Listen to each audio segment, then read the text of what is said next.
Assalamualaikum warahmatullahi wabarakatuh dan selamat siang, jumpa kembali pelajaran matematika. Mudah-mudahan semua sehat dan tetap semangat. Pertemuan kali ini kita akan bahas materi matematika kelas 10 untuk tingkat SMA/SMK.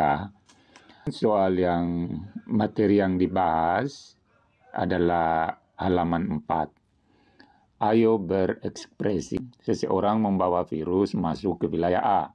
Virus tersebut menular ke penduduk di wilayah tersebut dengan cepat.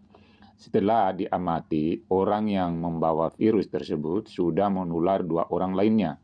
Pada fase selanjutnya, 2 orang yang tertular tersebut ternyata juga masing-masing menular 2 orang lainnya.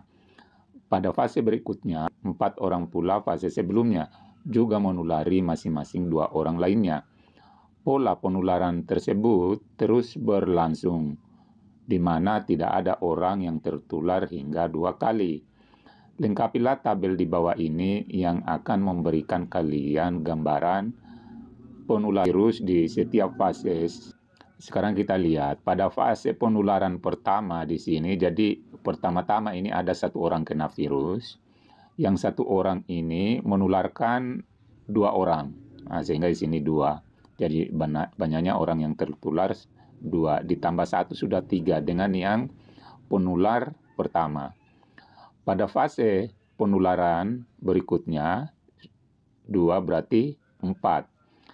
Kemudian 8. Kalau kita lihat polanya ini, dari 2 ke 4 ini tinggal kali 2. Jadi 2 kali 2 4, 4 kali 2 8, berarti 8 kali 2 sama dengan 16. Kita isi, ketika fase penularan keempat, ini sudah tertular 16 orang. 16 kali 2 lagi sama dengan 32.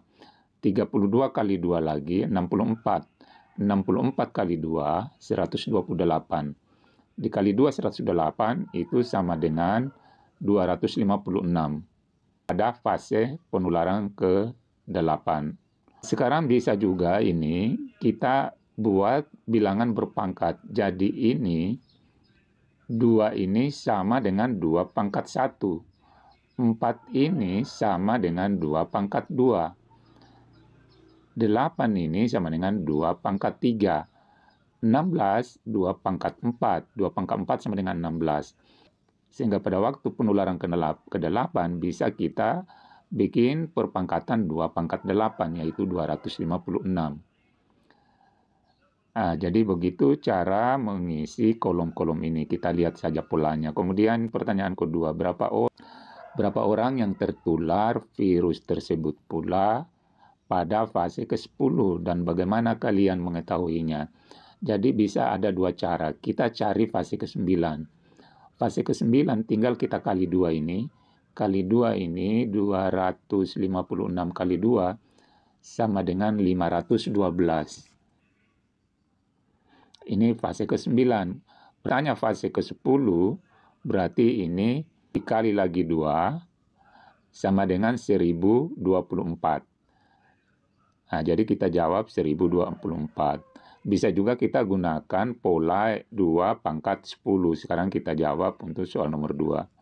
Adalah 2024 orang. Caranya seperti itu tadi. Bisa juga kita gunakan pola 2 pangkat 10.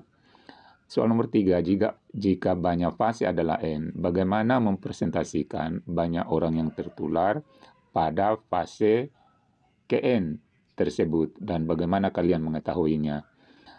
Sekarang kalau fase penularan itu dianggap N di sini, jadi sebanyak berapa N, maka kita gunakan bentuk 2 pangkat N.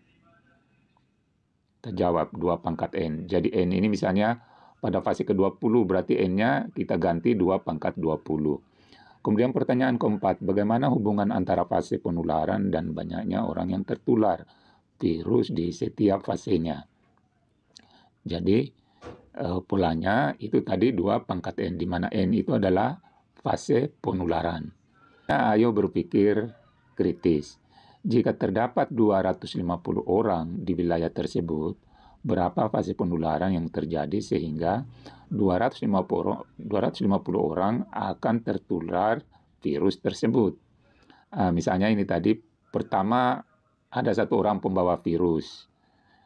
Satu orang ini menular kan 2 orang, berarti ini sudah 3 orang. Kemudian pada fase kedua, ini lagi ya. Berarti ini pada fase kedua ini yang tertular sudah 7 orang. Jadi 1 tambah 2, 3. 3 tambah 4, 7. Jadi pada fase keempat, fase penularan kedua, orang yang tertular sudah 7 orang. Misalnya lagi, pada fase penularan ketiga, orang yang tertular sudah 15 orang, karena ini tambah lagi 8 orang. Pertanyaannya kalau 250 orang, kira-kira pada fase keberapa? Ternyata kita jumlahkan ini, 1 tambah 2 tambah 4 tambah 8 tambah 16 tambah 52 tambah 64 tambah 128 itu mendekati 250. Jadi kita jawab, kita jumlahkan 1 tambah 2 tambah 4 tambah 8 tambah 16 tambah 32 tambah 64 tambah 128 sama dengan 254 orang tertular pada fase ke-7. Sedangkan pertanyaannya ini tadi adalah 250. Berarti ini sudah lebih 4 orang, berarti pada fase ke-7. Kita jawab. Karena tertular 250 orang berarti terjadi pada fase ke-7. Itulah pembahasan kita, mudah-mudahan bermanfaat. Wassalamualaikum warahmatullahi wabarakatuh.